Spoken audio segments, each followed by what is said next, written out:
Hello YouTube and welcome to my review of Spider-Man and Wolverine number 6. We're going to get into spoilers, so if you don't want to be spoiled, here's your warning.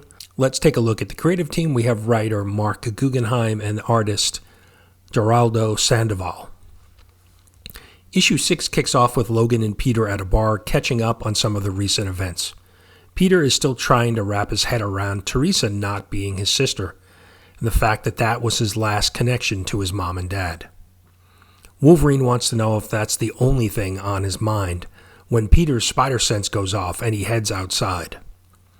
The NYPD is on scene and there seems to be a construction accident in the subway tunnels. Spider-Man heads to the subway tunnels to check it out. The construction team points him in the direction of some wild animals down the subway tunnel.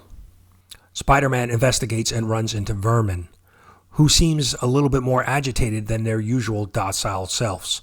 They begin to attack, and Spider-Man is being overwhelmed until Wolverine arrives and chases them away. Wolverine picks up a scent of pheromones, and the two follow the scent. They find an old subway car, and the Vermin are trying to get into it. Wolverine again chases them away with a little brute force. Once inside the subway car, they discover an injured Varys, someone Wolverine has dealt with before. Varys is there to get a photo of his wife, who recently passed, that he wants to give to his daughter. Varys' mutation is what is releasing the pheromones and attracting the Vermin. The Vermin have returned. Spider-Man heads outside the subway car to deal with them, and Wolverine stays to help Varys. Varys can't be moved because he's injured, and Wolverine needs to make a hard choice. Meanwhile, Spidey is doing his best to hold off the Vermin. Inside the subway car, Wolverine agrees to get the photo to Varys' daughter, and they both agree on what needs to be done.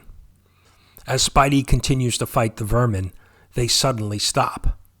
Wolverine comes outside the subway car and Spider-Man asks what happened, and he replies that sometimes the job means you need to make life or death choices. And that's where our issue ends. Can you say filler issue? Overall, not bad, but clearly, like I said, just a filler issue. I'm not sure if anything, that happened in this storyline will pay off in the future. There was one plot hole. We don't know how Varys got injured.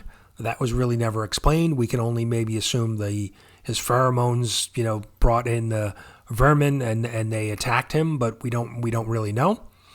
I did enjoy Sandoval's art. More kind of traditional style than Carrie Andrews with the exaggerated style, so I did enjoy that.